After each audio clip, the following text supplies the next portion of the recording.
ನೋಡಿ, ಪತ್ರಿಕಾ ಬಂಧುಗಳಿಗೆ ಸಂಕ್ರಮಣದ ಶುಭಾಶಯಗಳನ್ನು ಹೇಳುವುದರ ಜೊತೆಗೆ ಇವತ್ತಿನ ಈ ಒಂದು ಪತ್ರಿಕಾಗೋಷ್ಠಿಯನ್ನು ನಾವು ಮತ್ತು ನಮ್ಮ ಎಸ್ ಟಿ ಮೋರ್ಚಾ ಅಧ್ಯಕ್ಷರಾಗಿರ್ತಕ್ಕಂಥ ರವಿ ವೈದ್ಯರ್ ಅವರು, ನಮ್ಮ ಅಧ್ಯಕ್ಷರು ಕೂಡ ಇಲ್ಲಿ ಇಟ್ಟಿದ್ದಾರೆ. ಇದು ಅತ್ಯಂತ ಬಹಳ ಯೋಚನೆ ಮಾಡಿ ದೇಶದಲ್ಲಿ ಈ ಒಂದು ಯೋಜನೆ, ಹಿಂದಿನ ಯೋಜನೆ ಏನಿತ್ತು ರೋಜ್ಗಾರ್ ಯೋಜನೆ, ಅದಕ್ಕೆ ಏನೇನು ಇರಲಿಲ್ಲ, ಹಗ್ಗನೇ ಇಲ್ಲ, ಕಣ್ಣಿನೂ ಇಲ್ಲ. ಅದು ಯಾಕಡೆ ಬೇಕಾದ ಕಡೆ ಹೋಗೋದಾಗ್ತಿತ್ತು. ಇದಕ್ಕೆ ಕಡಿವಾಣ ಹಾಕೋಣ ಒಂದು ಒಳ್ಳೆಯ ದೃಷ್ಟಿಕೋನ ಇಟ್ಕೊಂಡು ದೇಶದಲ್ಲಿ ನಮ್ಮ ಪ್ರಧಾನಮಂತ್ರಿಗಳಾಗಿರ್ತಕ್ಕಂಥ ನರೇಂದ್ರ ಮೋದಿ ಅವರು ಬಿಬಿಜಿ ರಾಮ್ಜಿ ಹೆಸರಿನ ವಿಕಸಿತ ಭಾರತ ಗ್ಯಾರಂಟಿ ಫಾರ್ ರೋಜ್ಗಾರ್ ಯೋಜನೆಯನ್ನ ಅಮೆಂಡ್ಮೆಂಟಿಗೆ ತಂದು ಇವತ್ತ ಈ ದೇಶದಲ್ಲಿರ್ತಕ್ಕಂಥ ಜನರಿಗೆ, ಬಡವರಿಗೆ ಮತ್ತು ಈ ದೇಶದ ಫಾದರ್ ಆಫ್ ನೇಷನ್ ಅಂತ ಏನು ಹೇಳ್ತೇವೆ ಮಹಾತ್ಮ ಗಾಂಧೀಜಿ ಅವರಿಗೆ ಗೌರವ ತಂದು ಕೊಡ್ತಕ್ಕಂಥ ಕೆಲಸ ನರೇಂದ್ರ ಮೋದಿ ಅವರು ಮಾಡಿದ್ದಾರೆ ಅಂತಕ್ಕಂಥ ಮಾತವನ್ನ ಈ ಸಂದರ್ಭದಲ್ಲಿ ನಾನು ಸ್ಪಷ್ಟವಾಗಿ ಹೇಳ್ತೀನಿ. ಆಮೇಲೆ ಇದ್ರದ್ದು ಸವಿಸ್ತಾರವಾಗಿ ನಿಮ್ಮೆಲ್ಲರಿಗೂ ಕೂಡ ಒಂದು ನೋಟನ್ನ ಕೊಡಬೇಕು ಅಂತೇಳಿ ನಾನು ತೀರ್ಮಾನ ಮಾಡಿ ಒಂದು ನಿಮ್ಮೆಲ್ಲರಿಗೂ ಕೂಡ ಹಂಚಿಕೆ ಮಾಡತಕ್ಕಂಥ ಕೆಲಸ ನಮ್ಮ ಸ್ನೇಹಿತರು ಮಾಡ್ತಾರೆ. ಈಗ ಒಟ್ಟಾರೆ ಹೇಳೋದಾದ್ರೆ ಇದು ಏನಪ್ಪಾ ಅಂತಂದ್ರೆ, ಮೊದಲು ಕೇಂದ್ರ ಮತ್ತು ರಾಜ್ಯಗಳ ಎರಡರ ಸಂಯೋಜನೆಯಲ್ಲಿ ಈ ಒಂದು ಯೋಜನೆ, ಹಿಂದಿನ ಯೋಜನೆ ನಡಿಬೇಕಾಗಿತ್ತು. ಆದ್ರೆ ರಾಜ್ಯ ಸರ್ಕಾರ ಏನೂ ಒಂದು ದುಡ್ಡು ಅದಕ್ಕೆ ಸಹಕಾರ ಮಾಡಲಿಲ್ಲ ಅನ್ನೋ ಕಾರಣಕ್ಕ ಇವತ್ತು ಈ ಕಾನೂನಿನಲ್ಲಿ ಹಿಂದೆ ಇತ್ತು ಇದು 60 ಮತ್ತು 40 ಇದ್ರೂ ಕೂಡ ಅದು ಸರಿಯಾಗಿ ನಡೀಲಿಲ್ಲ. ಆದ್ರೆ ಈಗ ಕಡ್ಡಾಯವಾಗಿ ದೇಶದ ದೇಶದ ಏನು ಪ್ರಧಾನಮಂತ್ರಿಗಳದಾರ, ಭಾರತೀಯ ಜನತಾ ಪಕ್ಷದ ಪ್ರಧಾನಮಂತ್ರಿಗಳದಾರ, ಅವರಿಂದ 60%, 40% ರಾಜ್ಯ ಸರ್ಕಾರ ವಹಿಸಬೇಕು ಅಂತಕ್ಕಂಥ ತೀರ್ಮಾನವಾಗಿ ಇದ್ರ ಹಿಂದೆ ಆಗತಕ್ಕಂಥ ಏನು ದುರುದ್ದೇಶ ಇತ್ತು, ಸರಿಯಾಗಿ ಅಲ್ಲಿ ಲೆಕ್ಕಾಚಾರ ಇಡ್ತಿರ್ಲಿಲ್ಲ. ಆಮೇಲೆ ಯಾವ ಕಾಂಟ್ರಾಕ್ಟ್ ಬೇಕಾದರೂ ಏನು ಪಟ್ಟ ಹೆಸರುಗಳನ್ನ ದಾಖಲಿಸಿ ಪಗಾರ ತಗೋತಿದ್ರು. ಇವೆಲ್ಲವಕ್ಕೂ ಕೂಡ ಕಡಿವಾಣ ಹಾಕಲಿಕ್ಕೆ ಇದು ತಂದಿರತಕ್ಕಂಥ ಒಂದು ಇದು ಏನಪ್ಪಾ ಅಂದ್ರೆ ಅಮೆಂಡ್ಮೆಂಟ್. ಆಮೇಲೆ ಇದರಲ್ಲಿ ಏನಪ್ಪಾ ಅಂದ್ರ ಇದು ಈ ಕೆಲಸ ಏನಪ್ಪಾ ಅಂದ್ರ, ಈಗ ಬೇರೆ ಹಿಂದೆ ಏನಿತ್ತು, ಬರೇ ಲೇಬರ್ಗೆ ಹಚ್ಚಿ ಅದು ಕೆಲಸ, ಅದು ಕೆರಿನೋ ಮತ್ತೊಂದು ಮಾಡತಕ್ಕಂಥ ಕೆಲಸ ಇತ್ತು. ಈ ಯೋಜನೆಯಲ್ಲಿ ಹಾಗಿಲ್ಲ. ಮಹಾತ್ಮ ಗಾಂಧೀಜಿಯವರು ಕಂಡಿರ್ತಕ್ಕಂಥ ಏನು ಈ ದೇಶದ ಕನಸಿತ್ತು, ಆ ಕನಸಿಗೆ ಒಂದು ಸ್ಫೂರ್ತಿಯನ್ನ ಕೊಡ್ತಕ್ಕಂಥ ಕೆಲಸವನ್ನ ಈ ಒಂದು ಕಾನೂನಿನಲ್ಲಿ ತಿದ್ದುಪಡಿಯಲ್ಲಿ ಮಾಡಲಾಗಿದೆ. ಏನಪ್ಪಾ ಅಂದ್ರೆ, ಹಿಂದೆ ಈ ಹಳ್ಳಿನಲ್ಲಿ ರಸ್ತೆಗಳು ಮಾಡ್ಲಿಕ್ಕೆ ಇರ್ಲಿಲ್ಲ. ಆಮೇಲೆ ಏನು ಗಟರಗಳನ್ನು ಮಾಡ್ತಕ್ಕಂಥ ಯೋಜನೆ ಇರಲಿಲ್ಲ. ಆದ್ರೆ ಈ ಹೊಸ ಕಾನೂನಲ್ಲಿ ಇದನ್ನೆಲ್ಲವನ್ನು ಕೂಡ ಅಳವಡಿಸ್ಯಾರ ಅಂತ ಹೇಳಿ ನಾನು ಹೇಳಲಿಕ್ಕೆ ಬಯಸ್ತೀನಿ. ಇದರ ಬಗ್ಗೆ ಸಂಪೂರ್ಣವಾದಂತ ಒಂದು ನೋಟವನ್ನ ನಾನು ಕೊಟ್ಟಿದ್ದೀನಿ. ದಯವಿಟ್ಟು ತಾವೆಲ್ಲರೂ ಕೂಡ ಆಲಿಸಿ ನೋಡ್ಬೇಕು ಅಂತಕ್ಕಂಥ ಮಾತು ಹೇಳ್ತೀನಿ. ಅದ್ರ ಜೊತೆಗೆ ಇವತ್ತು ರವಿ ಅವರು, ನನ್ನ ಸ್ನೇಹಿತರು, ಏನು ನಮ್ಮ ಎಸ್ ಟಿ ಮೋರ್ಚಾ ಅಧ್ಯಕ್ಷರಾದ್ರ, ಅವರು ಕೂಡ ಒಂದು 4 ಮಾತು ಹೇಳ್ಬೇಕು ಅಂತ ಹೇಳಿ ನಾನು ವಿನಂತಿ ಮಾಡ್ತೀನಿ.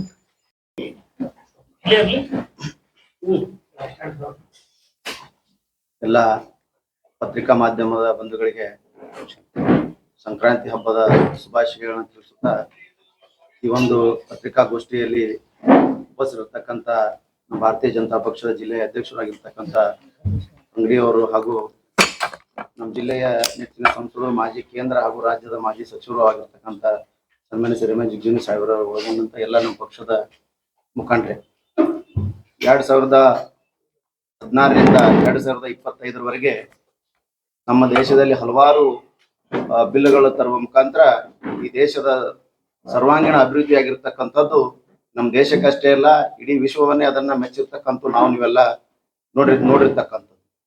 ಆದ್ರೆ ಕಳೆದ ಚಳಿಗಾಲದ ಅಧಿವೇಶನದಲ್ಲಿ ಒಂದು ಹೊಸ ಬಿಲ್ ಅನ್ನ ಘೋಷಣೆ ಮಾಡಲಾಗಿದೆ. ಏನಪ್ಪಾ ಅಂತಂದ್ರೆ 2047 ಟಾರ್ಗೆಟ್ 2047 ಅಂದ್ರೆ 2047ಕ್ಕೆ ನಮ್ಮ ದೇಶಕ್ಕೆ ಸ್ವತಂತ್ರ ಸಿಕ್ಕು 100 ವರ್ಷಗಳಾಗಿರ್ತಕ್ಕಂಥ ಇತಿಹಾಸದ ಒಂದು ಸಂಭ್ರಮದಲ್ಲಿ ಅಂದು ಗಾಂಧೀಜಿಯವರು ಕಂಡಿರ್ತಕ್ಕಂಥ ಸಾಹೇಬ್ರು ಹೇಳ್ದಂಗೆ ಗಾಂಧೀಜಿಯವರು ಕಂಡಿರ್ತಕ್ಕಂಥ ಕನಸು ಯಾವಾಗ ಗ್ರಾಮೀಣ ಭಾಗ ಹಾಗೂ ರೈತಾಪಿ ವರ್ಗ ಅಭಿವೃದ್ಧಿ ಆಗ್ತದ ಅವಾಗ ಮಾತ್ರ ಈ ದೇಶ ಸಂಪೂರ್ಣ ಅಭಿವೃದ್ಧಿ ಆಗ್ತದ ಅನ್ನುವಂತ ಏನವರ ಕಲ್ಪನೆ ಇತ್ತು.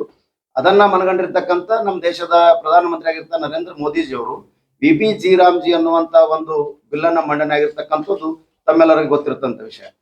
ಆದ್ರೆ ಇದನ್ನೇ ಕಾಂಗ್ರೆಸ್ ಪಕ್ಷದವರು ಅದನ್ನ ಟೀಕಿಸುವಂತ ವ್ಯವಸ್ಥೆಯನ್ನ ಅವರು ಈ ದೇಶದಲ್ಲಿ ಮಾಡಿರ್ತಕ್ಕಂಥದ್ದು ಸಹಿತ ಎಲ್ಲ ಕಡೆ ನಾವು ಇವತ್ತಿನ ಕೇಳಕತ್ತಿದ್ವಿ.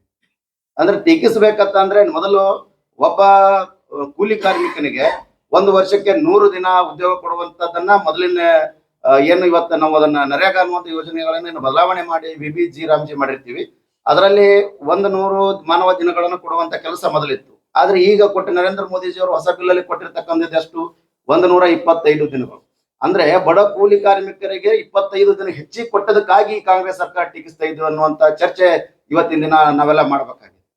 ಮುಂದುವರೆದಿರ್ತಕ್ಕಂಥದ್ದು ಮೊದಲು ಕೂಲಿ ಕಾರ್ಮಿಕ ಏನ್ ಕೆಲಸ ಮಾಡಿದ್ದ ಒಂದು MIS ಅಲ್ಲಿ ಅಪ್ಡೇಟ್ ಆದ್ಮೇಲೆ ಅವನಿಗೆ 15 ದಿನದಲ್ಲಿ ಅವನಿಗೆ ಕೂಲಿಯನ್ನು ಪಾವತಿ ಮಾಡ್ಬೇಕಂತ ಕಾನೂನು ಇದ್ರೂ ಸಹಿತ ಸುಮಾರು 3 ರಿಂದ 4 ತಿಂಗಳ ಗಟ್ಟಲೆ ವಿಳಂಬ ಆಗಿ ಅವ್ರು ಪಾವತಿ ಆಗಿರ್ತಕ್ಕಂಥ ಸಂದರ್ಭಗಳನ್ನು ಸಹಿತ ನಾವೆಲ್ಲ ಈ ಹಿಂದಿನ ಒಂದು ಯೋಜನೆಯಲ್ಲಿ ನಾವು ನೋಡಿರ್ತಕ್ಕಂಥದ್ದು. ಆದ್ರೆ ಈ ಹೊಸ ಬಿಲ್ ಅಲ್ಲಿ ಏನಿದೆ ಕನಿಷ್ಠ 8-10 ದಿನಗಳ ಒಳಗಾಗಿ ಬಿಲ್ ಆಗಬೇಕು. ಯಾವುದೇ ಒಂದು ಟೆಕ್ನಿಕಲ್ ಇಶ್ಯೂ ಹೋದ್ರೆ 24 ದಿನಗಳ ಒಳಗಾಗಿ ಆ ಕೂಲಿ ಕಾರ್ಮಿಕನ ಖಾತೆಗೆ ನೇರವಾಗಿ ದುಡ್ಡನ್ನು ಹಾಕುವಂತದನ್ನ ಈ ಯೋಜನೆಯಲ್ಲಿ ಬಂದಿರ್ತಕ್ಕಂಥದ್ದು. ಏನಾಗಿತ್ತಪ್ಪ ಮೊದಲೇ ಸಾಹೇಬ್ರು ಹೇಳ್ದಾಗ ಅಂದ್ರೆ ಹಿಂದಿನ ದಿನಮಾನಗಳಲ್ಲಿ ಈ ಗುತ್ತಿಗೆದಾರರ ಹಾವಳಿ ಹೆಚ್ಚಾಗಿ ಹೊರಗಿನಿಂದನೇ ಈ ಜಾಬ್ ಕಾರ್ಡ್ ಅನ್ನ ಮಾಡಿ ನಿಜವಾದ ಏನು ಆ ವ್ಯಕ್ತಿ ಇರ್ತಾನೆ ದುಡ್ಲಿಕ್ಕೆ ಏನು ಕೆಲಸ ಇಲ್ಲ ಹಳ್ಳಿಗಳಲ್ಲಿ, ಆ ವ್ಯಕ್ತಿಗನ್ನೇ ಜಾಬ್ ಕಾರ್ಡ್ ಮಾಡದೇನೆ ಅವನೇ ಡೂಪ್ಲಿಕೇಟ್ ಆಗಿ ಜಾಬ್ ಕಾರ್ಡ್ ಮಾಡಿ ಅದನ್ನ ಹೆಬ್ಬಟ್ಟಿಟ್ಟು ದುಡ್ಡು ತೆಗೆಯುವಂತ ಪರಿಸ್ಥಿತಿ ಈ ದೇಶದಲ್ಲಿ ಹಿಂದೆ ನಿರ್ಮಾಣ ಆಗಿರ್ತಕ್ಕಂಥದ್ದು. ಹಿಂದಿರ್ತಕ್ಕಂಥ ಸರ್ಕಾರ ಇದ್ದಾಗ ನಿರ್ಮಾಣ ಅದನ್ನ ಮನಗಂಡಿರ್ತಕ್ಕಂಥ ಮೋದಿಜಿಯವರು ಇವತ್ತಿನ ಇದನ್ನ ಬದಲಾವಣೆ ತಂದಿದ್ದಾರೆ.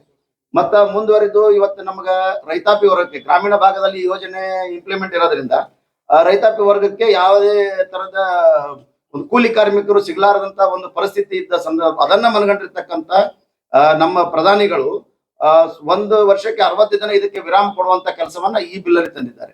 ಹೇಗಪ್ಪ ಅಂದ್ರೆ ಅದು ಬಿತ್ತಣಿಕೆ ಆಗುವಂತ ಸಂದರ್ಭದಲ್ಲಿ ಅಂದ್ರೆ ಕೂಲಿಕಾರರಿಗೆ ಪೂರ್ತಿ ಕೆಲಸ ಇರಬೇಕು, ನಮ್ಮ ರೈತಾಪಿ ವರ್ಗಕ್ಕೂ ಸಹಿತ ನಾವು ಅವರ ಹೊಲಗಳಲ್ಲಿ ಗದ್ದೆಗಳಲ್ಲಿ ಕೆಲಸ ಆಗಬೇಕು ಅನ್ನೋ ಒಂದು ದೃಷ್ಟಿಕೋನ ಇಟ್ಕೊಂಡು 60 ದಿನಗಳ ಕಾಲ ಆ ಒಂದು ವಿರಾಮ ಇಡುವಂತ ಕೆಲಸವನ್ನ ಸನ್ಮಾನ್ಯ ಶ್ರೀ ಮೋದಿಜಿ ಅವರು ಈ ಯೋಜನೆ ತಂದಿರ್ತಕ್ಕಂಥದ್ದು. ಈಗ ವಿಷಯ ಏನಪ್ಪಾ ಅಂತಂದ್ರೆ ಕಾಂಗ್ರೆಸ್ ಅವರು ವಿರೋಧ ಮಾಡಿರ್ತಕ್ಕಂಥದ್ದು ಏನು, ಇದು ಅಂದ್ರೆ ಹಳ್ಳಿಗಳಲ್ಲಿ ಪಂಚಾಯತ್ ಮೆಂಬರ್ಗಳ ಅಧಿಕಾರ ಕಸ್ಕೊಂಡ್ರು, ಹಳ್ಳಿಗಳ ಅಭಿವೃದ್ಧಿ ಆಗೋದನ್ನ ಕಸ್ಕೊಂಡ್ರು, ಜನರಿಗೆ ಉದ್ಯೋಗವನ್ನ ಕಸ್ಕೊಂಡ್ರು ಅನ್ನುವಂತ ಮಾತನ್ನ ಇವತ್ತು ಕಾಂಗ್ರೆಸ್ ನಾಯಕರು ಹೇಳ್ತಕ್ಕಂಥದ್ದು ನಾವು ನೀವೆಲ್ಲ ಗಮನಿಸಿದ್ದೀವಿ. ಹೇಗೆ ಕಸ್ಕೊಂಡಂಗ ಆಗ್ತದೆ? 100 ದಿನ ಇರ್ತಕ್ಕಂಥ ಕೂಲಿಯನ್ನ 125 ದಿನ ಮಾಡಿದ್ರೆ ಕಸ್ಕೊಂಡಂಗೆ ಹೆಂಗಾಗ್ತದೆ ಅನ್ನುವಂಥದ್ದನ್ನ ಈ ದೇಶದ ಜನ ಅದನ್ನ ಬಹಳ ಗಂಭೀರವಾಗಿ ಪರಿಗಣಿಸಬೇಕತ್ತಾರ ಅನ್ನುವಂತ ಮಾತನ್ನ ಹೇಳೋದ್ರ ಜೊತೆಗೆ 2013ರಲ್ಲಿ CAG ಏನು ಒಂದು ನಮ್ಗೆ ಇದೆ ಅದರ ಪ್ರಕಾರ ಒಂದು ರಿಪೋರ್ಟ್ ಇದೆ. ಏನದಪ್ಪ ಅಂತಂದ್ರ ನರೇಗಾ ಯೋಜನೆಯಲ್ಲಿ ಸಂಪೂರ್ಣ ಭ್ರಷ್ಟಾಚಾರದಲ್ಲಿ ಮುಳುಗಿದೆ, ಗುತ್ತಿಗೆದಾರರು ತಮಗೆ ಬೇಕಾ ಬಿಟ್ಟಿ ಅದನ್ನ ಮಾಡಿಕೊಂಡು ಬಿಟ್ಟು ತಾವೇ ದುಡ್ಡು ತೆಗಿಲಿಕ್ಕತ್ತಾರ ಅನ್ನುವಂಥದ್ದನ್ನ 2000ರಲ್ಲಿ ಅಂದಿನ ಸರ್ಕಾರ ಇದ್ದಂತ ಸಂದರ್ಭದಲ್ಲಿ ರಿಪೋರ್ಟ್ ಕೊಟ್ಟಿರ್ತಕ್ಕಂಥದ್ದು. ಇದೆಲ್ಲನ್ನ ಮನಗಂಡು ಮತ್ತು ಗ್ರಾಮೀಣ ಭಾಗದ ಹೇಗಿತ್ತು, ಬರೇ ನಾವು ಒಂದು ಉದಾಹರಣೆ ಹೇಳ್ತೀನಿ. 1 ಕೋಟಿ ರೂಪಾಯಿ ಒಂದು ಪಂಚಾಯತಿಗೆ ಅನುದಾನವನ್ನ ಈ ನರೇಗಾ ಯೋಜನೆ ಹಿಂದಿರ್ತಕ್ಕಂಥ ನರೇಗಾ ಯೋಜನೆಯಲ್ಲಿ ಬಂದಾಗ 10% ಅಷ್ಟೇ ನಾವು ರಸ್ತೆ ಕಾಮಗಾರಿಗಳಿಗೆ ಮಾಡ್ಬೇಕು, ಇನ್ನು 90% ಬರೀ ಗುಂಡಿಗಳೇ ತೆಗೆಯುವಂತ ಕೆಲಸಕ್ಕೆ ನಾವು ಇಡಬೇಕಾಗಿತ್ತು. ಈಗ ಏಸು ದಿನ ಬರೀ ಗುಂಡಿಗಳೇ ತೆಗೆಯುವುದು, ಅದು ಸಂಪೂರ್ಣ ಭ್ರಷ್ಟಾಚಾರದಲ್ಲಿ ಆಗೋದ್ರಿಂದ ಅದನ್ನ ಪರಿಶೀಲನೆ ಮಾಡಿ ಇವತ್ತಿನ ದಿನ ರಸ್ತೆಗಳು ಮತ್ತು ಇನ್ಫ್ರಾಸ್ಟ್ರಕ್ಚರ್ ಅಂದ್ರೆ ಕಟ್ಟಡಗಳು ಹಳ್ಳಿಗಳಲ್ಲಿ ಇವತ್ತು ಅಂಗನವಾಡಿ, ಸ್ಕೂಲ್, ಟಾಯ್ಲೆಟ್ ಎಲ್ಲ ಮೂಲಭೂತ ಸೌಕರ್ಯಗಳಿರ್ತಕ್ಕಂಥ ಡ್ರೈನೇಜು ಇವೆಲ್ಲವನ್ನ ಗಮನದಲ್ಲಿಟ್ಟುಕೊಂಡು 2047ಕ್ಕೆ ಸಂಪೂರ್ಣ ನಾವು ಗ್ರಾಮಗಳ ಅಭಿವೃದ್ಧಿ ಆಗಬೇಕು ಅನ್ನೋ ದೃಷ್ಟಿಕೋನ ಇಟ್ಕೊಂಡು ಇವತ್ತಿನ ದಿನ ಅದನ್ನ ಬದಲಾವಣೆ ಮಾಡಿ ತಂದಿರ್ತಕ್ಕಂಥದ್ದು. ಇವತ್ತು ಏನ್ ಮಾಡಿದ್ದಾರೆ ಅಂದ್ರೆ ಕಾಂಗ್ರೆಸ್ದವರು ಅದು ಬರೀ ಇವ್ರು ಏನು ಅಂದ್ರೆ ಅದು ಬಿಲ್ ಬರೋಕ್ಕಿಂತ ಮುಂಚೆನೆ ಇವ್ರು ಅದನ್ನ ವಿರೋಧಿಸುವಂತ ಕೆಲಸವನ್ನ ಪ್ರಾರಂಭ ಮಾಡಿದ್ದಾರೆ. ಹಿಂಗಾಗಿ ಈ ತಂದಿರ್ತಕ್ಕಂಥ ಬಿಲ್ಲು ಬಹುಶಃ ನಮ್ಮ RDPR ಮಂತ್ರಿ ಆಗಿರ್ತಕ್ಕಂಥ ಖರ್ಗೆ ಸಾಹೇಬರು ಅದಿನ ಅಲ್ಲಿ ಬಿಲ್ಲೇ ಲೋಕಸಭೆಯಲ್ಲಿ ಆಗಿರ್ಲಿಲ್ಲ, ಇಲ್ಲೇ ಅವರು ವಿರೋಧ ಮಾಡುವಂತ ಕೆಲಸ ಪ್ರಾರಂಭ ಮಾಡ್ತಾರೆ. ನಾನು ಅವರಿಗೆ ಇನ್ನೊಂದು ಸಂಬಂಧ ಇಲ್ಲ ಅಂದ್ರೂ ಕೇಳ್ತೀನಿ. ಇಂದ ನಮ್ಮ ಜಿಂಗನ್ ಸಾಹೇಬರು ಸಮಾಜ ಕಲ್ಯಾಣ ಮಂತ್ರಿಗಳಿದ್ದಾಗ ಗಂಗಾ ಕಲ್ಯಾಣ ಯೋಜನೆಯನ್ನ ಈ SC ST ಮತ್ತು ಹಿಂದುಳಿದವರಿಗೆ ಒಂದು ಯೋಜನೆ ತಂದಿದ್ರು. ಗಂಗೆ ಅಂದ್ರೆ ನೀರು, ಯೋಜನೆ ಅಂದ್ರೆ ಅಭಿವೃದ್ಧಿ. ಅಂದ್ರೆ SC ST ಜನಗಳಿಗೆ ಹೊಲಗಳಿಗೆ ನೀರು ಕೊಟ್ಟು ಅವರೊಂದು ಅಭಿವೃದ್ಧಿ ಆಗಬೇಕಂತೇಳಿ ಅವರು ಆ ಯೋಜನೆ ಮಾಡಿದಾಗ ಈ ಕಳೆದ ದಿನಗಳಲ್ಲಿ ನಾವು ರಾಜ್ಯ ಸರ್ಕಾರದಲ್ಲಿ ಸುಮಾರು 40,000ಕ್ಕಿಂತ ಅಧಿಕ ಕೋಟಿ ನಮ್ಮ SCPT SP ಹಣವನ್ನ ಬೇರೆ ಇಲಾಖೆ ಹಾಕುವಾಗ ನಮ್ಮ ಖರ್ಗೆ ಸಾಹೇಬರು ಒಳಗೊಂಡಂತ ಎಲ್ಲ SC ST ಸಚಿವರು ಗಪ್ ಚಿಪ್ಪಾಗಿ ಕೂತಿದ್ದಾರೆ. ಅಂದ್ರೆ ಇದು ಏನು ಅಂದ್ರೆ ನೀವೇನೋ ಇವತ್ತು ಏನ್ ಮಾಡಿದ್ರು ನಮ್ಗೆ ನಡೀತದ. ಆದ್ರೆ ಕೇಂದ್ರ ಸರ್ಕಾರದ ಯಾವ್ದಾರಾದ್ರೂ ಒಂದು ಬಿಲ್ ಅನ್ನ ನೀವು ಬದಲಾವಣೆ ಮಾಡ್ಲಿಕ್ಕತ್ರ ಅದಕ್ಕ ಪಾಟ್ಯ ಖರ್ಗೆ ಸಾಹೇಬರು ಮುಂದೆ ಬರ್ತಾರೆ. ಹೀಗಾಗಿ ಏನ್ ಸಾಹೇಬರು ತಂದಿರ್ತ ಗಂಗಾ ಕಲ್ಯಾಣ ಯೋಜನೆ ಸಹಿತ ಇವತ್ತು ಸಂಪೂರ್ಣ ನಿಲ್ಲಿಸುವಂತ ಹಂತಕ್ಕೆ ಇವರು ಬಂದಿದ್ದಾರೆ. ಹೀಗಾಗಿ ಏನು ಕೇಂದ್ರ ಸರ್ಕಾರದಿಂದ VBG ರಾಮ್ಜಿ ಅನ್ನುವಂಥದ್ದು ಏನಿದೆ ಇದು ಸಂಪೂರ್ಣ 2047ಕ್ಕ ಗ್ರಾಮೀಣ ಭಾಗ ಅಭಿವೃದ್ಧಿ ಆಗುವಂತಹ ಮುನ್ಸೂಚನೆ ಸಂಪೂರ್ಣ ಇರೋದ್ರಿಂದ ಎಲ್ಲಾ ರೈತರು ಸಹಿತ ಅದಕ್ಕೆ ಅವರಿಗೂ ಸಹಿತ ಅನುಕೂಲ ಇರೋದ್ರಿಂದ ಇದು ಸಂಪೂರ್ಣ ಪಾರದರ್ಶಕತೆ. ಯಾಕಂದ್ರೆ ಇದು GPS ಹೆಂಗಂದ್ರೆ ಈಗ ಮೊದಲು ಹೆಂಗಿತ್ತು, ಒಂದು ಎಸ್ಟಿಮೇಟ್ ಮಾಡಿದ ತಕ್ಷಣ ಅಲ್ಲಿ NMR ಜನರೇಟ್ ಮಾಡೋದು, NMR ಜನರೇಟ್ ಮಾಡಿದ ತಕ್ಷಣ ಸೀದಾ ಬಿಲ್ ತಕೊಂಡು ಅವ್ರು ಹೋಗ್ಬಿಡೋದಿತ್ತು. ಈಗ ಹಂಗಿಲ್ಲ. ಒಬ್ಬ ಕೂಲಿಕಾರ ಇತ್ತಂದ್ರೆ ಯಾವುದೇ ನನಗೆ ಕೆಲಸ ಪಂಚಾಯತಿಯಿಂದ ಎಲ್ಲಿ ಅಲಾಟ್ ಮಾಡ್ತಾರ ಅಲ್ಲಿ ಹೋಗಿ ಕೆಲಸ ಮಾಡ್ಬೇಕಂದ್ರೆ 2 ಟೈಮ್ 3 ತಾಸಿಗೊಮ್ಮೆ 2 ಟೈಮ್ ನಮ್ದು NMMS ಅನ್ನುವಂತ ಆಪ್ ನಲ್ಲಿ ನಮ್ದು 2 ಸಲ ಫೋಟೋ ತೆಗಿತಾರ. ಮುಂಜಾನೆ ಯಾವುದೇ ಕಲರ್ ನಾ ಡ್ರೆಸ್ ಆಗ್ಲಿ ನನ್ನ ಮುಖಚಾರ ಇರ್ತದೆ. ನೆಕ್ಸ್ಟ್ ಆ ಫೋಟೋ ಇದ್ದಾಗ ಮಾತ್ರ ಅದು ಅಪ್ಲೋಡ್ ಆಗ್ತದೆ. ಅದು ಅಪ್ಲೋಡ್ ಆದಾಗ ಮಾತ್ರ ಅದು ಪೇಮೆಂಟ್ ಹೋಗ್ತದೆ. ಇಂಥ ಪಾರದರ್ಶಕತೆ ಮತ್ತು ಈ ಭ್ರಷ್ಟಾಚಾರಕ್ಕೆ ಕಡಿವಾಣ ಹಾಕಬೇಕು, ಪಾರದರ್ಶಕವಾಗಿ ಯೋಜನೆ ನಡಿಬೇಕನ್ನುವಂತ ಉದ್ದೇಶ ಇಟ್ಟುಕೊಂಡು ಇವತ್ತು ಹಲವಾರು ಬದಲಾವಣೆಗಳನ್ನ ಇವತ್ತು ಕೇಂದ್ರ ಸರ್ಕಾರ ತಂದಿದೆ. ಈ ಕಾಂಗ್ರೆಸ್ ದವ್ರಿಗೆ ಏನಾಗ್ಬಿಟ್ಟಿದೆ ಅಂತ ಉದಾಹರಣೆ ಒಂದು ಸಣ್ಣದು ಹೇಳ್ಬಿಡ್ತೀನಿ. ಪಶ್ಚಿಮ ಬಂಗಾಳದಲ್ಲಿ ಬಹುಶಃ ಮೊನ್ನೆ ನಾನು ಟಿವಿಯಲ್ಲಿ ನೋಡಿದ್ವಿ 193 ಕೋಟಿಯಷ್ಟು ಭ್ರಷ್ಟಾಚಾರ ಇವತ್ತು ಪಶ್ಚಿಮ ಬಂಗಾಳದಲ್ಲಿ ನಡೆದಿದೆ. ನೇರವಾಗಿ ಕೇಂದ್ರ ಸರ್ಕಾರದಿಂದ ದುಡ್ಡು ರಾಜ್ಯ ಸರ್ಕಾರದಿಂದ ನಮ್ಮ BJP-ಯೇತರ ರಾಜ್ಯಗಳಿಗೆ ಇದನ್ನ ಸಂಪೂರ್ಣ ದುರುಪಯೋಗ ಪಡಿಸಿಕೊಂಡು ಕಾಂಗ್ರೆಸ್ನವರಿಗೆ ಅವರಿಗೆ ಮೊದಲಿನಿಂದಲೂ ಈ ಭ್ರಷ್ಟಾಚಾರ ಅನ್ನೋದು ಅವರು ಇದರಲ್ಲಿ ಬಂದೇ ಬಿಟ್ಟದೆ. ಹಿಂಗಾಗಿ ಈ ಮುಂದಿನ ದಿನಗಳಲ್ಲಿ ಭ್ರಷ್ಟಾಚಾರ ಮಾಡ್ಲಿಕ್ಕೆ ಇದು ಕಡಿವಾಣ ಬೀಳುತ್ತೆ ಅನ್ನೋ ಉದ್ದೇಶವನ್ನ ಅವ್ರು ಇಟ್ಕೊಂಡು ಇವತ್ತು ಇದನ್ನು ವಿರೋಧ ಮಾಡಲಿಕ್ಕಿದ್ದಾರೆ. ಹಾಗಾಗಿ ದಯವಿಟ್ಟು ಈ ಪತ್ರಕರ್ತ ಬಂಧುಗಳ ಮುಖಾಂತರ ನಾವು ಸಮಾಜದಲ್ಲಿ ಇರ್ತಕ್ಕಂಥ ಎಲ್ಲ ಬಂಧುಗಳಿಂದ ಹೇಳಕ್ ಇಚ್ಛೆ ಪಡ್ತೀವಿ. ಇದು ಇನ್ನೊಂದು ಸಣ್ಣ ಉದಾಹರಣೆ ಹೇಳ್ತೀನಿ. ನಮ್ಮ ಗ್ರಾಮ ಪಂಚಾಯತಿ ವ್ಯಾಪ್ತಿಯಲ್ಲಿ ಆಗಿರ್ತಕ್ಕಂಥ ಕಳೆದ ಒಂದು 3-4 ತಿಂಗಳಲ್ಲಿ ರೈತರು ಬಂದು ಪಂಚಾಯತ್ ಮುಂದೆ ಹೋರಾಟ ಮಾಡಕತ್ತಿದ್ರು. ಅವ್ರೇನು ಉದ್ದೇಶ, ಅವ್ರ ಸ್ವಾರ್ಥ ಏನೂ ಇರ್ಲಿಲ್ಲ. ಅವರು ನಮ್ಮ ಗ್ರಾಮಗಳಿಂದ ಹೊಲಗಳಿಂದ ಒಳ ರಸ್ತೆಗಳು ಅಂದ್ರೆ ಊರದಿಂದ ಹೊಲಗೆ ಹೋಗುವಂತ ರಸ್ತೆಗಳು ಮಾಡಿ ಕೊಡಕ್ಕೆ ಹೋರಾಟ ಮಾಡಿದ್ರು. ನರೇಗಾ ಯೋಜನೆ ಮಾಡ್ಬೇಕಂದ್ರೆ ರೆಸ್ಟ್ರಿಕ್ಷನ್, ಅಂದ್ರೆ ನೀವು 10% ಅಡ್ಡಿ ರಸ್ತೆ ಮಾಡ್ಬೇಕು. 1 ಕೋಟಿ ಇದ್ರೆ 10 ಲಕ್ಷ ಅಡ್ಡೆ ಮಾಡ್ಬೇಕು. ಅದೇ ಹೆಂಗ್ ಮಾಡ್ಲಿಕ್ಕೆ ಆಗ್ತದೆ ಅನ್ನುವಂತ ಮೇಲಾಧಿಕಾರಿ ಮಾತಾಡಿಸಿದ ಇದು ಆಗೋದಿಲ್ಲ ಅನ್ನುವಂತ ಏನ್ ಅವತ್ತಿನ ನಮ್ಮ ಪಂಚಾಯತಿಯಲ್ಲಿ ಅಂದ್ರು. ಅದನ್ನೇ ಇದೆಲ್ಲ ವಿಷಯಗಳನ್ನ ಕ್ರೋಢೀಕರಿಸಿ ಪ್ರಧಾನಮಂತ್ರಿಗಳು ಇವತ್ತಿನ ದಿನ ಆ ರಿಸ್ಟ್ರಿಕ್ಷನ್ ಎಲ್ಲ ತೆಗೆದು ರಸ್ತೆಗಳಾಗ್ಲಿ ಮೂಲಭೂತ ಸೌಕರ್ಯಗಳನ್ನ ಎಲ್ಲ ಒಳಗೊಂಡಂತ ಈ ಒಂದು ಅಭಿವೃದ್ಧಿ ಗ್ರಾಮ 2047 ಒಳಗೆ ಈ ಸಂಪೂರ್ಣ ಗ್ರಾಮವನ್ನ ಅಭಿವೃದ್ಧಿ ಆಗುವಂತ ದೃಷ್ಟಿಕೋನ ಅವರು ಮಾಡಿದ್ದಾರೆ. ಹೀಗಾಗಿ ಕಾಂಗ್ರೆಸ್ ಅವರು ಮಾಡಿರ್ತಕ್ಕಂಥ ಆರೋಪಗಳೆಲ್ಲ ಸುಳ್ಳಿರೋದ್ರಿಂದ ಇದು ಒಂದು ಗ್ರಾಮೀಣಕ್ಕೆ ಒಂದು ಅಭಿವೃದ್ಧಿ ಪೂರಕವಾಗಿರ್ತಕ್ಕಂಥ ಯೋಜನೆ ಅಂತ ಹೇಳಿ ಈ ಸಂದರ್ಭದಲ್ಲಿ ನಾನು ಹೇಳಕ್ ಇಚ್ಛೆ ಪಡ್ತೀನಿ. ಅದ್ಯಾಕೆ ಸಂಶಯ ಮಾಡ್ಲಾಗತ್ತೀರಿ ನೀವು? ಅದು ಪಾಸ್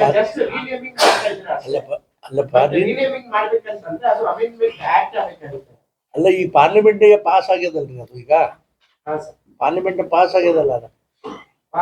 ಹಾ, ಈಗ ನೋಡ್ರಿ, ಒಟ್ಟಾರೆ ದೇಶದಲ್ಲಿ ಖರ್ಗೆ ಅವ್ರದ್ದು ನಾನು ನೋಡಿದೆ ನಿನ್ನೆ ಸ್ಟೇಟ್ಮೆಂಟ್. ನಮ್ಮ ಕಾಂಗ್ರೆಸ್ ಅಧ್ಯಕ್ಷರು ಪಟ್ಟೆ ಉರಿ ಅವ್ರಿಗೆ ಎಲ್ಲರೂ ಬಂದಾಯ್ತಲ್ಲ ಅಂತ. ಅವ್ರೇನ್ ಹೇಳ್ತಾ ಇದಾರೆ, ಗಾಂಧೀಜಿಯನ್ನ ಎಲ್ಲೋ ಒಂದ್ ಕಡೆ ಹೊಂದಿದ್ದಾರೆ ಇವರು. ಅಯ್ಯೋ ರಾಮ, ಗಾಂಧೀಜಿ ಅವರ ಹೆಸರನ್ನ ಕೆಡಿಸಿ ಇದು ಸಂಪೂರ್ಣವಾಗಿ ಇದು ಅಲ್ಲ, ರಾಮ್ಜಿ ಹೆಸರು ನೋಡ್ರಿ, ಗಾಂಧೀಜಿ ಅವ್ರನ್ನ ಒಂದವ್ರು ಅವರು ಏನ್ ಹೇಳಿದ್ರು. ಗಾಂಧೀಜಿ ಅವರು ಸ್ವಾತಂತ್ರ್ಯಕ್ಕಿಂತ ಮುಂಚೆ ಈ ದೇಶಕ್ಕೆ ಸ್ವಾತಂತ್ರ್ಯ ಸಿಕ್ಕ ಮೇಲೆ ಕಾಂಗ್ರೆಸ್ನ ಡೆಜ್ಲ್ಯೂಟ್ ಮಾಡ್ಬೇಕು, ತೆಗೆದು ಹಾಕ್ಬೇಕು ಇದು ಅಂತೇಳಿ ಮಾಡಿದ್ರ. ಮತ್ತೆ ಇದು ಯಾರು ನಾವು ಮಾಡ್ತೇವೆ ಇದನ್ನ? ಒಂದವ್ರು ಅವ್ರು ತಾನೇ. ಆಮೇಲೆ ಏನೇನು ನೋಡ್ರಿ, ಜಗತ್ತಿಗೆ ದೇಶಕ್ಕೆ ಗೊತ್ತದ, ದೇಶದ ಜನರಿಗೆ ಗೊತ್ತದ.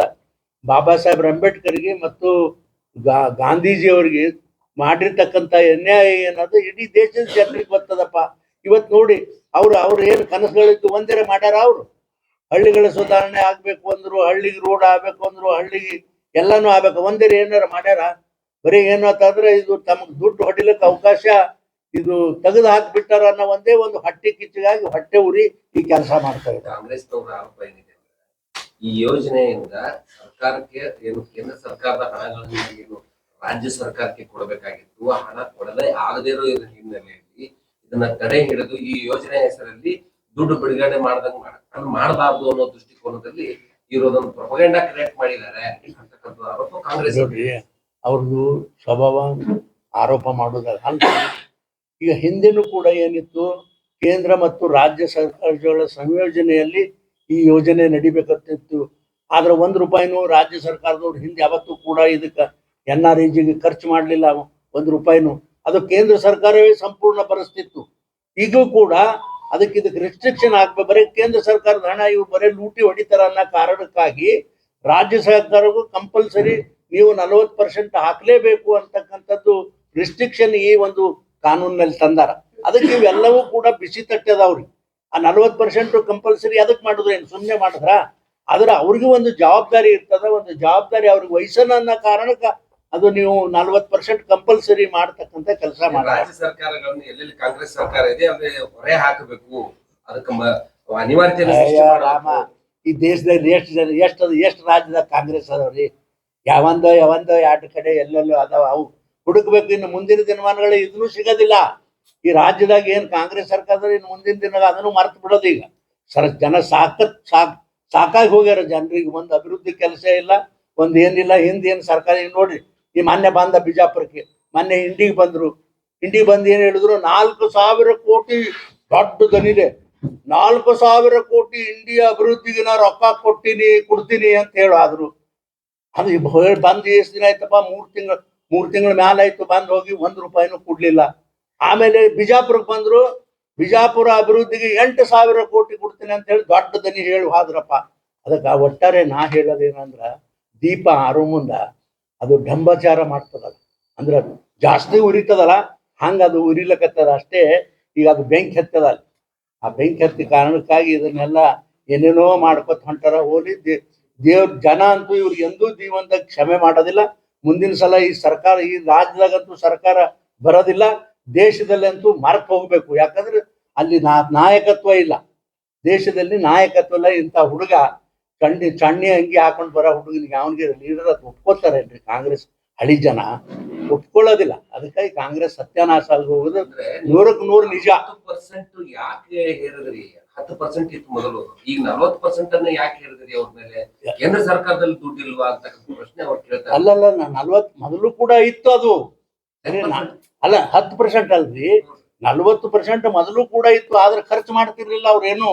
ಎಲ್ಲ ಕೇಂದ್ರ ಸರ್ಕಾರ ಖರ್ಚು ಮಾಡ್ತಿತ್ತ ಹಣ. ಕಾಂಗ್ರೆಸ್ ಸರ್ಕಾರ ಇದ್ದಾಗೂ ಅಷ್ಟೇ, ಈಗ ನಾವು ಇದ್ದಾಗೂ ಅಷ್ಟೇ ಮಾಡ್ಬೇಕಾಗ್ತಿತ್ತು. ಆದ್ರೆ ಇದಕ್ಕೆ ರಿಸ್ಟ್ರಿಕ್ಷನ್ ಕಂಪಲ್ಸರಿ ಮಾಡೋದು ಯಾರು ಅಂದ್ರೆ, ಈ ಕಾನೂನಲ್ಲಿ ಕಂಪಲ್ಸರಿ ನೀವು 40% ಎದಕ್ ಮಾಡಿದ್ರೆ ಅದು ಇದು ದುರುಪಯೋಗ ಆಗ್ತದ, ನೀವು ಅದ್ರ ಮೇಲೆ ನಿಗಾ ಇಡಬೇಕು, ಅದ್ರ ಮೇಲೆ ಹಿಡಿತಾ ಇರಬೇಕು ನಿಮ್ಮ ಅಂತ ಹೇಳಿ ಆ ಕಾರಣಕ್ಕಾಗಿ ಈಗ ಕಾನೂನಲ್ಲಿ ಕಂಪಲ್ಸರಿ ಮಾಡಿದ್ದಾರೆ. ಸರ್, ಒಂದ್ ಕಡೆ ಕೇಂದ್ರ ಸರ್ಕಾರ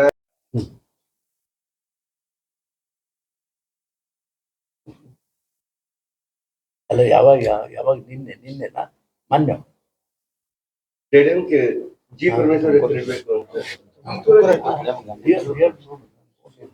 ಈಗ ಅದೇ ತಾವು ಹೇಳ್ತಕ್ಕಂಥದ್ದಷ್ಟೇ. ನಾವು ಆಕ್ಚುಲಿ ಅದು ಮೊನ್ನೆ ನೋಡಿದ್ವಿ ಪೇಪರ್ದಲ್ಲಿ.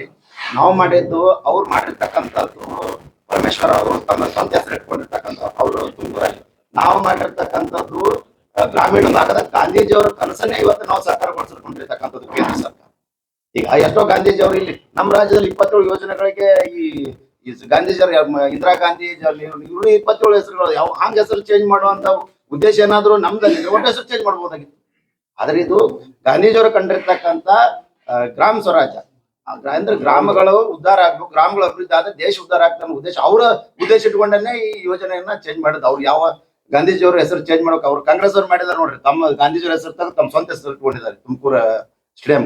ನೋಡಿದ್ವಿ ನಾವು ಪೇಪರ್ದಲ್ಲಿ. ಹೀಗಾಗಿ ನಾವು ಅವ್ರ ಉದ್ದೇಶಗಳನ್ನು ಅವ್ರು ಸಾಕಾರಗೊಳಿಸಲಿಕ್ಕೆ ನಾವು ಯೋಜನೆ ಮಾಡಿದ್ವಿ. ಈಗ ನರೇಗಾ ಯೋಜನೆ ಲೂಟಿ ಆಗ್ತದೆ ಅಂತ ಹೇಳ್ತಿದ್ದಾರೆ, ಅದಕ್ಕೆ ಡಿಜಿಟಲ್ ಕಾರಣ ಮಾಡಿದ್ವಿ. ಮತ್ತೆ ಈ ಇಷ್ಟೊತ್ತನ ಏನ್ ಹೇಳಿದ್ರು ಅದು ಹೇಳಪ್ಪ. ನರೇಗಾ ಸರಿಯಾಗಿ ಕಲ್ಪಂತ ಸರ್ ಹೆಂಗಿದೆ ನಿಮ್ಗೆ ಕ್ಲಿಯರ್ ಕಟ್ ಹೇಳ್ತಾರೆ. 2013 ಅವ್ರು ಕೇಳೋ ಪ್ರಶ್ನೆ ಏನಂದ್ರೆ, ಈ ನರೇಗಾ ಯೋಜನೆಗೂ ಮತ್ತು ಈ ರಾಮ್ಜಿ ಯೋಜನೆಗೂ ಹಾ. ವ್ಯತ್ಯಾಸ ಏನಿದೆಯಲ್ಲ ಹಾ. ಆ ಪಾರದರ್ಶಕತೆ ತಲುಪುತ್ತಾ ಹಳ್ಳಿ ಜನರಿಗೆ ಸರ್ ಉದ್ದೇಶ 100% ಉದ್ದೇಶನೇ ಇದು ಪಾರದರ್ಶಕತೆ ತಲುಪಿಸಬೇಕು ಅನ್ನುವಂಥ ಈ ಹಣ ಭ್ರಷ್ಟಾಚಾರ ನಿಲ್ಬೇಕು, ಪೋಲ್ ಆಗೋದನ್ನ ತಪ್ಪಿಸ್ಬೇಕಂತೇಳಿ ಡಿಜಿಟಲೀಕರಣ ಅಂದ್ರ ನಾವು ಒಂದು ಕಾಮಗಾರಿನ ಅಲ್ಲಿ ಹೋಗಿ ನಾವು GPS ಮಾಡಿದ 5 ವರ್ಷ ಆ ಕಾಮಗಾರಿಯಲ್ಲಿ ಇದು GPS ಹಿಡಿಯೋದಿಲ್ಲ ಆ ಏರಿಯಾದಲ್ಲಿ. ಅದನ್ನೆಲ್ಲ ಟೆಕ್ನಾಲಜಿಯನ್ನ ಒಳಗೊಂಡಿರ್ತಕ್ಕಂಥದ್ದು ಈ ಯೋಜನೆಯಲ್ಲಿ ಮೇನ್ ಇದ್ರ ಉದ್ದೇಶನೇ GPS ಬೋರ್ಡು ಅಂದ್ರೆ ಮೇನ್ ಪೋಲ್ ಆಗೋದನ್ನ ತಪ್ಪಿಸೋ ಉದ್ದೇಶನೇ ಭ್ರಷ್ಟಾಚಾರವನ್ನ ನಿಲ್ಲಿಸುವಂತ ಉದ್ದೇಶನೇ ಈ ಹೊಸ ಬಿಲ್. ಅದಕ್ಕೆ ಹೆಸರಾಗಿ ಬದಲಾವಣೆ ಮಾಡೋದು, ಪಾರದರ್ಶಕ ತರಬೇಕಾದ್ರೆ ಹೆಸರು ಬದಲಾವಣೆ ಮಾಡೋ ಉದ್ದೇಶ ಅಲ್ಲಿ ಸರ್ ಉದ್ದೇಶನೇ ಅದು ಗಾಂಧೀಜಿಯವರ ಕನಸೇ ರಾಮರಾಜ್ಯ ಅಲ್ಲ ಒಂದ್ ನಿಮಿಷ. ಗಾಂಧೀಜಿಯವರು ಬದಲು ಯಾಕೆ ಮಾಡಿದ್ರು ಅಂದ್ರೆ ಗಾಂಧೀಜಿಯವರು ತಮ್ಮ ಜೀವ ಇರುವವರೆಗೂ ಕೂಡ ಮನೆ ಗಳಿಗೆಯಲ್ಲಿಯೂ ಕೂಡ ಹೇ ರಾಮ್ ಅಂತ ಹೇಳಿ ಹೇಳಿದ್ರೆ ಇಲ್ಲ ಅವ್ರು ಅಲ್ಲರಿ ರಾಮ್ಜಿ ಅಂದವ್ರು ಯಾರು? ಅಲ್ಲ ಕೊಂದರಾಯ್ತು. ಅಲ್ರಿ ಕೊಂದವ್ರು ಹೇಳಿಲ್ರಿ, ನಾ ಅಂದವ್ರು ಯಾರು ಒಂದೇ. ಹೇ ರಾಮ ಅಂತ ಅಂದವ್ರು ಯಾರು? ಗಾಂಧೀಜಿ ಅಂದ್ರು ಗಾಂಧಿ ತಾತ ಅನ್ನೋ. ಸರ್ ಯೋಜನೆಯ ರೂಪರೇಷೆ ಬದಲಾದಾಗ ಅಲ್ಲ ಸರ್, ನರೇಗಾ ಇಟ್ ಕೇಸಿಂದ ಯೋಜನೆ ರೂಪರೇಷೆ ಬದಲಾದಾಗ ಹೆಸರು ಬದಲಾವಣೆ ಆದಾಗ ಅದಕ್ಕೊಂದು ಶಕ್ತಿ. ವಿಕಸಿತ ಭಾರತದ ಉದ್ದೇಶ ಇಟ್ಕೊಂಡು ಭಾರತ ವಿಕಸಿತ ಆಗ್ಬೇಕನ್ನೋ ಉದ್ದೇಶ ಇಟ್ಕೊಂಡು ಮಾಡಿರ್ತಕ್ಕಂಥ ವಿಕಸಿತ ಭಾರತದ ಉದ್ದೇಶ 2047ಕ್ಕೆ ನಮ್ಮ ದೇಶಕ್ಕೆ ಸ್ವಾತಂತ್ರ್ಯ ಸಿಕ್ಕ 3 ವರ್ಷ ಆಗ್ತದೆ ಸಂಪೂರ್ಣ. ಈಗ ನಮ್ಮ ಸಾಹೇಬರು ಜಿಲ್ಲೆಗೆ 7 ನ್ಯಾಷನಲ್ ಹೈವೇ ತಂದಿದ್ದಾರೆ. 7 ನ್ಯಾಷನಲ್ ಹೈವೇಗಳಾದವು, ಗ್ರಾಮಗಳ ರಸ್ತೆಗಳು. ಈಗ ಗ್ರಾಮಗಳ ಸಹಿತ ಈಗ ಹೈವೇಗಳಾದ ಇನ್ನು ಗ್ರಾಮಗಳ ಸಹಿತ ಕೇಂದ್ರ ಸರ್ಕಾರ, ಯಾಕಂದ್ರೆ ರಾಜ್ಯ ಸರ್ಕಾರ ಅಂದ್ರೆ ಏನು ಮಾಡೋದಿಲ್ಲ, ಇದೆಲ್ಲ ತಿಳಿದಂತ ಮಾತು. ಹೀಗಾಗಿ ಯೋಜನೆ ಸಂಪೂರ್ಣವಾಗಿ ನರೇಗಾ ಯೋಜನೆಯನ್ನ ಹೆಸರು ಬದಲಾವಣೆ ಮಾಡೋಗೋಸ್ಕರ ಇದನ್ನ ಬದಲಾಯಿಸಿರ್ತಕ್ಕಂಥದ್ದು ಅಂತ ಕಾಂಗ್ರೆಸ್ ಅವ್ರ ಆರೋಪ.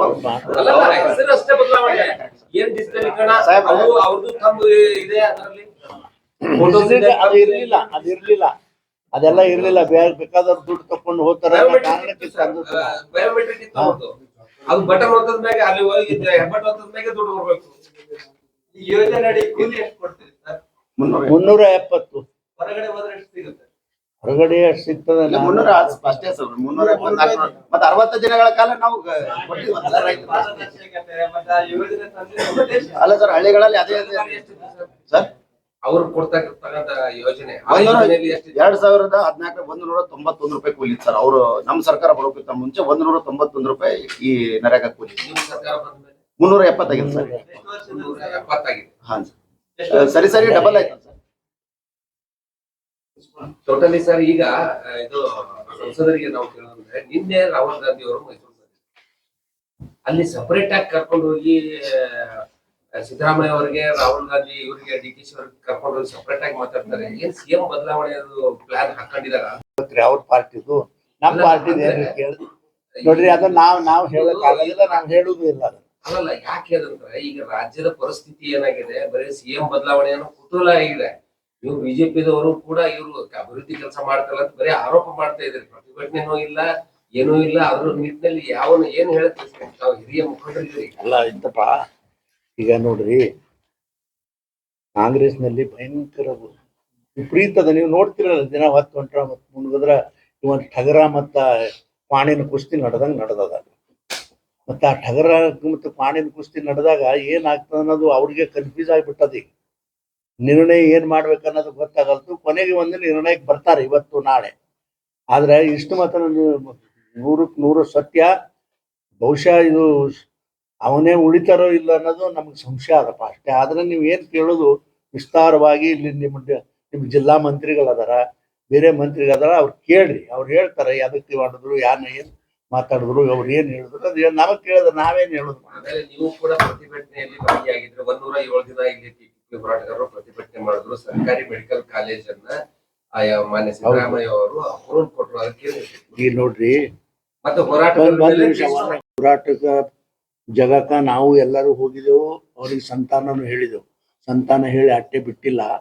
ಪ್ರಧಾನ ಮಂತ್ರಿಗಳಿಗೆ, ಹೆಲ್ತ್ ಮಿನಿಸ್ಟರ್ಗೆ ನಾನು ಪತ್ರಗಳನ್ನು ಬರೆದು, ನೀವು ಇಲ್ಲೊಂದು ಮೆಡಿಕಲ್ ಕಾಲೇಜ್ ಆಗಬೇಕು ನಮ್ಗ, ಅಥವಾ ನಿಮ್ಮ ಇಂಡಿಯನ್ ಇನ್ಸ್ಟಿಟ್ಯೂಟ್ ಆಫ್ ಸೈನ್ಸ್ ಏನದಲ್ಲ ಆ ಮಾದರಿ ಆಗದೇ ಇದ್ರು ಕೂಡ ನಿಮ್ಮ ಪ್ರಧಾನ ಮಂತ್ರಿಯ ಹೆಲ್ತ್ ಯೋಜನೆಯಲ್ಲಿ ಬರ್ತದ, ನೀವು ಮಾಡ್ರಿ ಅಂತೇಳಿ ನಾವು ರಿಕ್ವೆಸ್ಟ್ ಇವತ್ತು ನೀವು ಬೇಕಾದ್ರೆ ಹೋಗಿ ನೋಡ್ರಿ, ನಮ್ಮ ಫೈಲ ಚಲಾವಣೆಯಲ್ಲಿ ಅದ ಮಾಡಬೇಕು ಅಂತ.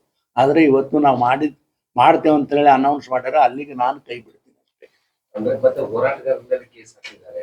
ಅವೆಲ್ಲ ತೆಗಿಬೇಕ್ರಿ, ತೆಗಿಲಕ್ ಹೇಳ್ಯಾರಲ್ರಿ, ತೆಗಿಬೇಕು. ಅವ್ರ ಮೇಲೆ ತೆಗಿಬೇಕು. ಹೌದು, ಮತ್ತೆ ಪಾಪ ಅವು ಹೋರಾಟ ಅಂದ್ರೆ ಏನ್ ಯಾರು ಮಾಡೇಬಾರ್ದ? ಅದು ನೋಡ್ರಿ ಅಂತ ಅನ್ಯಾಯ ನೋಡ್ರಿ, ಅಲ್ಲಿ ಹೋರಾಟ ಕೂತದ ಕಿತ್ತು ಒಗಸದ. ಇದೇನ್ ನಿಮ್ಮ ಗುಂಡಾಗಿರಿ ನಡೀತತ್ ಮಾಡ್ತೀರಾ? ಬರ್ರಿ ಮಗಳ ನೀವು ಮುಂದೆ ನೋಡ್ತಾರ, ಅವಾಗ ನೀವು ಬಂದಾಗಿರ ನೀವು ಕುಂದ್ರಿ ಸರ್ಕಾರದ ವಿರುದ್ಧ. ಅವಾಗ ಅವ್ರು ಯಾರೇ ಬ್ಯಾರದವ್ರು ಬಂದಾರ ಏನ್ ಮಾಡ್ತಾರ ನೋಡಕತ್ತೀರಿ ನೀವು. ಅವು ಹೊಲಸು ಕೆಲಸ ಆಗಲ್ಲ.